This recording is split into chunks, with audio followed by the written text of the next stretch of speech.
This is a medium where we seize this to call on politicians that are not doing well and people we put on the helms of affairs. We call them outright to be accountable. The embattled governor of Zamfara State, we seize this medium to call on him to come out in public to explain to us the mutual relationship he has with the former CBN governor and Godwin Emefiele and the former Minister of Petroleum, Desiani Alice Madwekwe, to explain to us, because these same people that I just mentioned their name, they have been persecuted by the law courts as corrupt people. So as such, they say a friend of a thief is a thief. So he needs to come and tell us what he knows about them. First and foremost, I want to say here that the previous government of Zamfara State, Alhaji Bello Mentawalle, we learned very reliably that you award a kilometer of road for 75 million to 80 million at most. But can you believe me that this new governor now is awarding the same road, the same 1 kilometer road for 1.2 billion? So you can see the margin is enormous. So you see, these are the things we are talking about corruption. When you point a finger to somebody, 4 is looking at you. We want this new governor to know that Nigerians are watching him. And we are, not only him, other leaders, inclusive, other leaders that are in office in this country, we want them to know that Nigerians as a people, we are waking up. We have slept for too long. That's why a lot of things are going wrong in this country. It is high time, if you're a leader in this country, you must lead well. If you're not leading well, there are people that are watching you behind. We want people to be conscious of what they are doing. It is high time Nigerians, especially our leaders, know that they are accountable to people. Our leaders have been taken up for granted for too long. We believe we can do anything once we are in office and go free, and we are not accountable to anybody. But I want us to have a rethink that from this time forward, the youth of this country and the entire people of this great nation, you are accountable to the people of this country once you leave office as a leader. We've been watching the antecedents of this governor, Lawal, from Zamfara State, and we know that this man has made so much money, has been making so much money from that state without declaring most of the assets they are getting, especially the public fund they're making.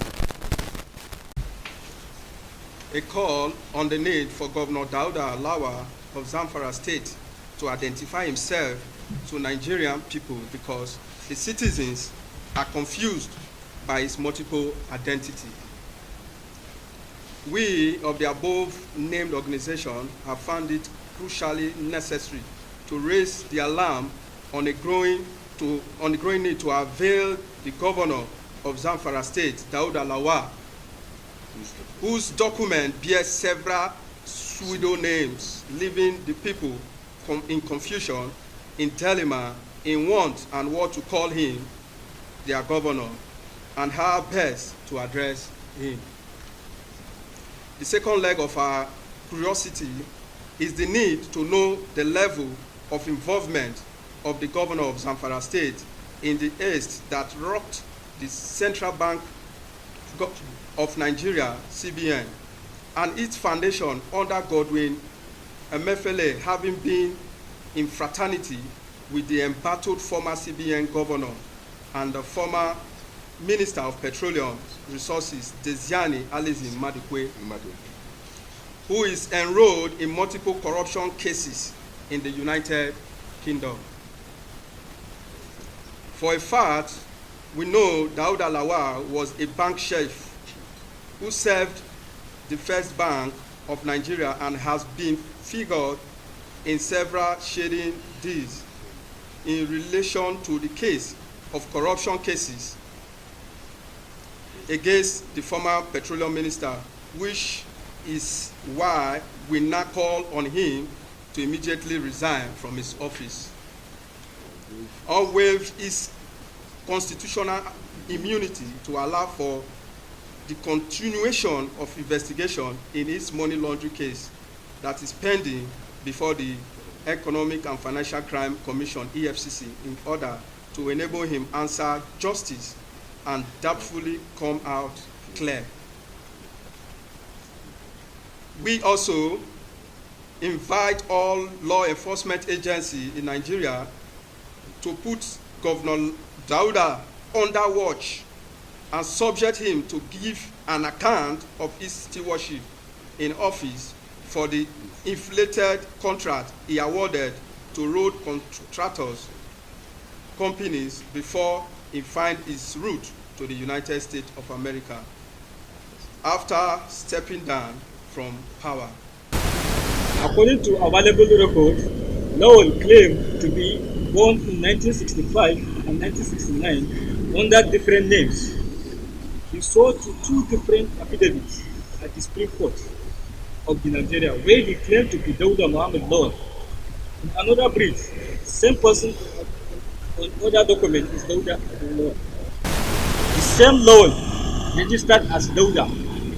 Now, please verify this name. In one of these documentation tendered to INEC with discrepancies in his date of birth. This brings the organization into huge confusion as to why a supposed sitting governor will engage in such incoherence and multiple names or identities. The governor, based on the above analysis, should be subjected to public scrutiny and brought to the court of public opinion. And he always is a duty to tell Nigerians how many times was he born by his parents, how many places were he born by his parents.